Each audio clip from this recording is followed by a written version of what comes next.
Ceiling పడిపోయింది, leak పడుతుంది. మీరు అక్కడ రావుతున్నా ఒక నిమిషం అక్కడ మీరు కొంచెం పక్క వచ్చాను. ఈజీగా కదా, కూర్చున్న వాళ్ళ మీద పడద్దు అది.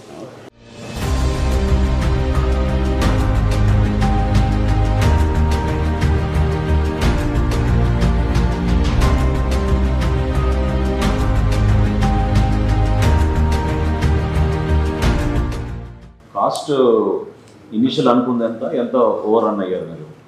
సార్ ఫేజ్ 1లో 159 crores యాక్చువల్గా మనకు శాంక్షన్ చేశారు sir.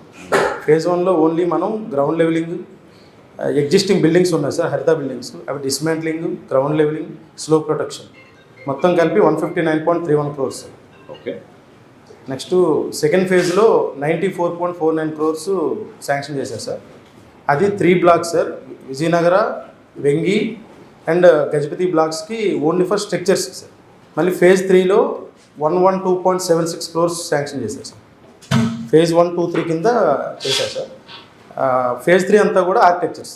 Total project cost estimated ఎంత, కంప్లీట్ అయ్యే వరకు ఎంత అయింది? యాక్చువల్గా 92.72 crores సార్. యాక్చువల్గా దాని నుంచి 434 అవును సార్. యాక్చువల్గా ఫేజ్ 1, 2 కింద 92 crores ఒకటి, 72 crores ఒకటి ఇచ్చారు సార్.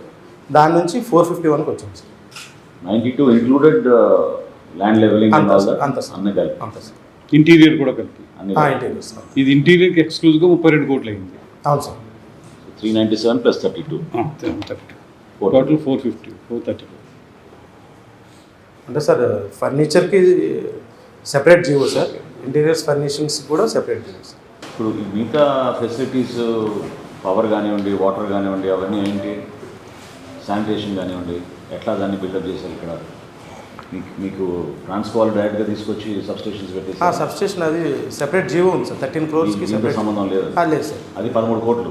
13.5 crores sir. ఎంతండి? 13.5 crores. 13.5. ఓకే. ఇది వాటర్ అనేది జీవీఎంసీ నుంచి వాటర్ సప్లై సెపరేట్ జీవో ఉంది సార్. దానికి ఎంత separate pipe line? 1 crore. 92.72 crores initial sanction చేసి ముందుకెళ్దాల్సిన ప్రాజెక్టు చివరికి 453 కోట్లు తీసుకెళ్లారు sir. Total land area here 69 acres, of which they have used 9.88 acres. అదే కాస్ట్ ఓవర్ రన్ ఎంత ఎక్కువ? ఇది ఎవరు కన్స్ట్రక్ట్ చేశారండి? ఇది డిఈసి అంటే అదేమి టెండర్లో ఫైనల్ చేశారా ఆ ఏజెన్సీని? ఇది 450 కోట్లు పెట్టాం. కనీసం చిన్నగా ఆలోచించద్దు. 453 కోట్లు కనీసం మనం బ్యాంకు రుణం మనం చేద్దాం అనుకున్నా కానీ అంత చిన్నగా ఆలోచించదు.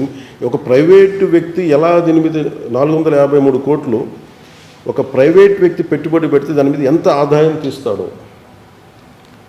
అలాంటి ఆదాయ మార్గాన్ని ఎతకారు. అది నా ఫస్ట్ థాట్. దానితోడు ఇది గవర్నమెంట్ ప్రాపర్టీగానే ఉన్నాం. ఇట్ షుడ్ రిమైన్ అది టూరిజంకి ఆదాయం కాదు. టూరిజం పెరగాలని టూరిజం దగ్గర ఇప్పుడు మనోహర్ గారు క్లీన్ చేయించండి అంటే నా దగ్గర ఫండ్స్ లేవన్నా అంటే మనోహర్ గారు చెప్పిందంటే మీకు ఏ లేదు, ముందు call for a contract, first దీన్ని ప్రైమరీ క్లీన్ చేయించాలి. ఫస్ట్ క్లీన్ చేయించడంతో పాటు మనం కూర్చోబెట్టి దీన్ని ఇన్కమ్ జనరేటింగ్గా కావాలి. ఇన్కమ్ జనరేటింగ్ సింపుల్ ఏంటంటే ఇది డెస్టినేషన్ వెడ్డింగ్ లేదంటే ఈ మైస్ ఈవెంట్స్కి సిటీ ఇట్ సెల్ఫ్ ఈజ్ అందరు రావడానికి ఉంది కాబట్టి ఈ మన మీటింగ్స్ను ఈ మీటింగ్స్ మైస్ అంటే meetings, incentives, conferences and exhibition. ఇది వైజాగ్ అలాంటి సిటీ కాబట్టి దీన్ని ఒక మోడల్గా చేద్దాం ఈ కాంప్లెక్స్ని. This should be our proposal. So మీరు దీన్ని how to take it forward మీరు ఒకసారి ఒక రెజల్యూషన్గా మీరు చెప్తే.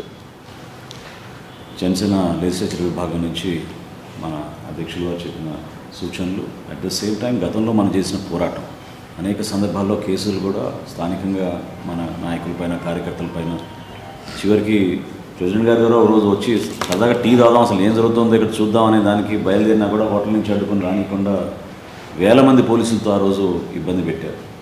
సో ఈరోజు మనందరం కూడా ప్రభుత్వంలో ఉండి ఆయన సారథ్యంలో ఈ విధంగా కూర్చుని మనం ఇదే విషయఖండలో మనం మాట్లాడుకోగలుగుతున్నాం.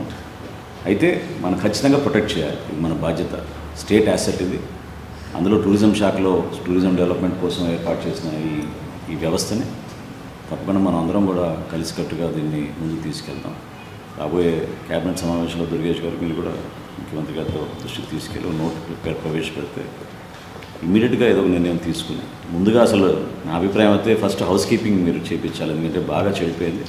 ప్రెసిడెంట్ గారు కూడా 2-3 చూపించారు ఎక్కడైతే కూలిపోయినాయో, అది హ్యూమన్ లైఫ్ కూడా ప్రమాదం అయింది అందులో. సో ఆ రిపేర్స్ అవన్నీ ఇమీడియట్గా టేకప్ చేసి క్వాలిటీ అష్యూరెన్స్, సేఫ్టీ ఆడిట్ ఇవన్నీ చేయాలి. చాలా చక్కటి పాయింట్ అన్నారు ప్రెసిడెంట్ గారు. డిసెంబర్ టైం కల్లా టూరిజం ఎక్కువ పెరుగుతుంది, ఇంటర్నేషనల్ టూరిజం కూడా పెరుగుతుంది. సో ఆ టైంకి మనం సిద్ధం చేసుకుంటే ఇది ఒక డెస్టినేషన్ ప్లేస్గా మనం ఈ మైస్ ఈవెంట్స్కి, వెడ్డింగ్స్కి, వీటికి జాగ్రత్తగా ప్లాన్ చేయొచ్చు. మనందరం ఈ రోజున మనం దీని గురించి మనం విజిట్ చేసిన సందర్భంలో ఒక తీర్మానంతో ఇంకా మెరుగైన వసతులు కల్పించి రాష్ట్రానికి పెట్టుబడులు తీసుకొచ్చే ప్రయత్నం ముఖ్యమంత్రి గారు చేస్తున్నారు. వైజాగ్ని ఒక అద్భుతమైన డెస్టినేషన్గా మార్చగలిగే అవకాశం దీని ద్వారా కూడా మనం తీసుకెళ్ళచ్చు. So we'll all make a resolution to take this forward. We'll request the tourism minister to move the proposal in the government and immediately take the necessary steps under the guidance of our Deputy Chief Minister and CM Garu.